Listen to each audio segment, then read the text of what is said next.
తిరుపతి జిల్లా నాయుడుపేట మండలం ద్వారకాపురం వద్ద రోడ్డు ప్రమాదం చోటు చేసుకుంది. అతివరం గ్రామం నుంచి ఎల్లు గురుమూర్తి, అనిల్ రెడ్డి బైక్ పై నాయుడుపేటకు బయలుదేరారు. అయితే ద్వారకాపురం సమీపానికి వచ్చే సమయానికి వేగంగా వస్తున్న టాటా మ్యాజిక్ ఆటో ఢీకొట్టింది. దీంతో అనిల్ రెడ్డి పక్కనే పడిపోయాడు. గురుమూర్తి మాత్రం టాటా మ్యాజిక్ తగులుకొని రోడ్డు మీద గురుమూర్తిని ఈడ్చుకొని వెళ్ళింది. దీంతో గురుమూర్తి అక్కడికక్కడికే మృతి చెందారు. ఈ ప్రాంతం విషాద ఛాయలు నలుపుకుంది.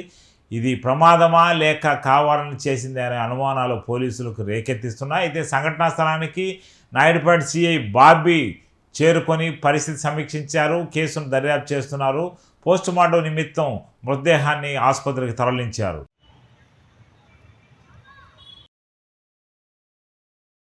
నేను చనిపోయిన గురుమూర్తి వాళ్ళ అబ్బాయిని. గత 15 ఏళ్ళ నుంచి మాకు వాళ్ళకి గొడవలు ఉన్నాయి. 2018 వరకు మమ్మల్ని ఎక్కడా ఇబ్బంది పెట్టలేదు. 2019లో వైసీపీ వచ్చిన తర్వాత మాది 10 ఎకరాల నిమ్మ చెట్టు రేతిరి పాల్చూరు పెచ్చంగయ్య, పాల్చూరు అమరేంద్ర వీళ్ళు దున్నేశారు. అక్కడి నుంచి మాకు గొడవలు స్టార్ట్ అయ్యాయి. వాళ్ళు అలాగే చేసుకుంటా 2019 నుంచి మమ్మల్ని బాగా ఇబ్బంది పెట్టారు. మా ఇంట్లో నలుగురి మీద ST/SC కేసు కట్టారు. తర్వాత దండోలు సన్ని అనే అతన్ని అడ్డం పెట్టుకొని ఎక్కడ పట్టినా మా మీద ST/SC కేసులు కడతా వచ్చారు. డాడీ మీద అటెంప్ట్ మర్డర్ కేసు కట్టాడు. అలాగా మేము ఇంకా అది తట్టుకోలేక వైసీపీలో 2020లో వైసీపీలో చేరాము గోపాల్ రెడ్డి గారితో కలిసి. అయినా మేము ఎక్కడ పార్టీ కండవ కప్పుకునేది లేదు, ఎక్కడా లేదు. మేము మొదటి నుంచి కూడా టీడీపీ అంటే మాకు అభిమానము, టీడీపీని నమ్ముకొని ఉన్నాము. కానీ మాకు ఇబ్బంది జరగడం వల్ల, ఊర్లో తట్టుకొని ఉండలేకపోవడం వల్ల, వాళ్ళ వల్ల మేము వైసీపీలో చేరడం జరిగింది. వాళ్ళు ఎక్కడ మమ్మల్ని ఏ పని చేసుకొని ఇచ్చేది లేదు. మా డాడీ వాళ్ళ వల్ల అటెంప్ట్ మర్డర్ కేసు పెట్టడం వల్ల 35 రోజుల పాటు బయట వెళ్ళాల్సి వచ్చింది. మా తప్పు లేకపోయినా వాళ్ళు మా మీద పెట్టారు. అక్కడి నుంచి అతను పాల్చూరు అమరేంద్ర, పెచ్చంగయ్య, చంద్రమోహన్ వీళ్ళు ఎప్పటికైనా గురుమూర్తిని, గోపాల్ రెడ్డిని లేపేస్తాం మేము అని ఇదే మాటలు అంటూ ఉన్నారు. రీసెంట్గా 2024లో టీడీపీ గెలిచిన తర్వాత మేము టీడీపీకి చేసాము, టీడీపీలో ఉన్నాము. వాళ్ళని మధ్యలో ఇంచుమించు 5 months గొడవలు లేకుండా ఊరిలో ఉండింది.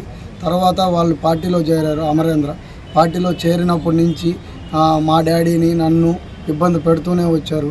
ఆ కంపెనీ కాడ వాటర్ కాడ నుంచి గొడవ అయింది. నాటకో దగ్గరికి వచ్చి మా డాడీని కొట్టబోయారు, నన్ను కొట్టబోయారు, మా బళ్ళు ఆపారు.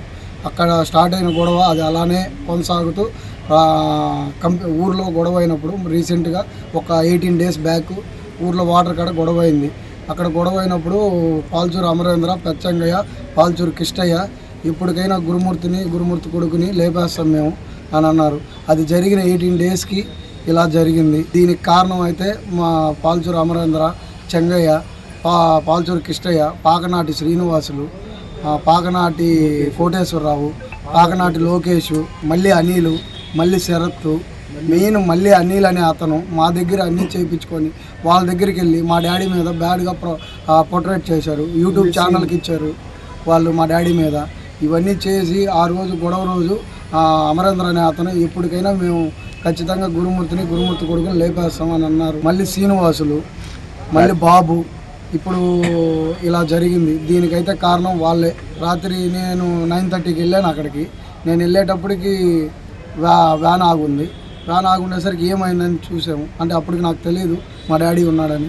కింద చూస్తే మా డాడీ ఉన్నాడు. వ్యాన్ మూవ్ అవ్వలేదు. మూవ్ అవ్వకపోవడం వల్ల ఒక 5 మంది తోసి కాలు ఇరుక్కుపోయింది టైర్లో. తోసి కొంచెం మా డాడీని బయట తీసుకు ఏదో మాకు చిన్న ఆశ బతుకుంటాడేమో అని మేము డైరెక్ట్ మా కారులోనే, సొంత కారులోనే హాస్పిటల్కి తీసుకొచ్చాము. ఇక్కడికి తీసుకురావడం వల్ల డాక్టర్లు చూసి చనిపోయారని చెప్పారు. వాళ్ళు పక్కా ప్లాన్తో చేశారు. ఇది చేసిందైతే అమరేంద్ర, పెచ్చంగయ్య వీళ్ళే. మాకు ఇంకా ఎటువంటి శత్రుత్వం లేదు ఊర్లో. వాళ్ళు తప్ప మాకు ఎటువంటి వాళ్ళు ఆ బండి పేరు కూడా చందు అని ఉంది. మాకు అది డౌట్ ఏంటంటే మళ్ళీ ఆ బాబు వాళ్ళ కుమారుడు మళ్ళీ చందు అనే అతని మీద డౌట్ మాకు. అతను ఆ బండి ఆల్రెడీ ఊర్లో తిరిగి ఉంది. మాకు వాళ్ళ మీద కూడా డౌట్ ఉంది. మెయిన్ దీనికి ఇదంతా మళ్ళీ అనిల్ అనే అతను ఎక్కడ మా దగ్గర అన్నీ లబ్ధి పొంది అటుపక్కకి వెళ్ళి ఎక్కడికి పోయినా నీదేంది మధ్యలో తల దూరుస్తున్నావు, తల లేపేస్తాము అని అతను ఎక్కడ పడితే అక్కడ.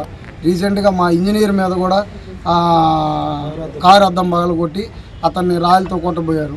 మేము వెళ్ళి ఆ రోజు నేను మా డాడీ వెళ్ళి ఆపాము. ఆ రోజు ఓజీలు SI స్వప్న గారు వచ్చారు. వాళ్ళకి మేము కంప్లైంట్ ఇచ్చాము. కంప్లైంట్ ఇచ్చిన తర్వాత వాళ్ళు పిలిస్తే అతను డబ్బులు ప్రతి ఒక్కరికి డబ్బు ఇచ్చి డబ్బుతో చేసేస్తున్నాడు. అతను ప్రతిదీ ఏం చేసినా నా కాడ డబ్బు ఉంది, నేను చేస్తాను, ఏ రోజుకైనా గురుమూర్తి కొడుకుని ఊర్లో ఉండేము అని ఇదే మొదటి నుంచి చెప్తున్నాడు. ఈ రోజు చేసి చూపించాడు. ఆ వెహికల్తో గుద్దేశాడు. పాల్చూరు రోడ్లో వెహికల్ ఆగుంది. వీళ్ళు రాజపాలెం వచ్చేటప్పుడు వెహికల్ వీళ్ళకంటే ముందే వెహికల్ వచ్చేసిన తర్వాత వెళ్ళిపోవాలి వెహికల్. పాల్చూరు రోడ్లో ఆగుండడం అనిల్ రెడ్డి గారు చూశారు. వీళ్ళు వెళ్ళిన ఒక 200 మీటర్స్ వెళ్ళి ఉంటారు. వెనకనే వెహికల్ వచ్చి లైట్స్ ఆపుకొని గుద్దారు. అనిల్ రెడ్డి గారు ఎడమ చేతి సైడ్ పడిపోయారు. నాన్న ఏంటంటే అద్దం తగిలి కింద పడి అట్లే ఇంచుమించు ఒక 1/2 కిలోమీటర్ అలానే లాక్కుంటా వెళ్ళిపోయాడు. అక్కడ ఏంటంటే బండి మూవ్ అవ్వలేదు. పోవడం వల్ల అతను బండి అక్కడే వదిలేసి అతను వెళ్ళిపోయినట్టున్నాడు. మేము వచ్చిన తర్వాత ఒక 5-6 మంది తోస్తేనే మూవ్ అవ్వలేదు. తర్వాత మా డాడీ కాలు అవన్నీ మేము తీసి మూవ్ చేసి మేము గవర్నమెంట్ హాస్పిటల్కి తీసుకొచ్చాము. వాళ్ళు తప్ప మాకు ఎటువంటి వాళ్ళ మీద డౌట్ లేదు. ఎందుకంటే మొన్న గొడవప్పుడు పాల్చూరు పెద్ద చెంగయ్య వీళ్ళు ఎప్పటికైనా జాగ్రత్తగా ఉండమని లేపేస్తాం మేము అని చెప్పారు. అది ఇలా చేసి చూపించారు. ఎలా అన్నా మీరే న్యాయం చేయాలి, పోలీసు వారు, ప్రెస్ వారు. కంపెనీ గొడవలే ఇవి. కంపెనీలో మా డాడీ కాంట్రాక్ట్ ఇచ్చాడు. మా డాడీ కాంట్రాక్ట్ ఇచ్చిన తర్వాత అతనికి మా డాడీకి ఇద్దరికి ఇచ్చారు. ఇద్దరికి ఇస్తే మా డాడీ మా ఇంజనీర్ వర్క్ చేయడం వల్ల మాకేంటంటే పెంచుతా పోయాడు వర్క్. అతను మా ఇంజనీర్ని కొట్టడం వల్ల కంపెనీ ఎండి అతనికి వర్క్ ఇవ్వలేదు. అక్కడ స్టార్ట్ అయింది ఈ గొడవ. ఇంజనీర్ని కొట్టారు. తర్వాత శశిరెడ్డి గారు అని వన్ ఆఫ్ ద పార్ట్నర్ అతన్ని ఊర్లో ఎట్టంటే అటు అడిగాడు. శివశంకర్ అనే అతను, పాకనాటి శివశంకర్ అనే అతను నా కాడ రికార్డు ఉంది.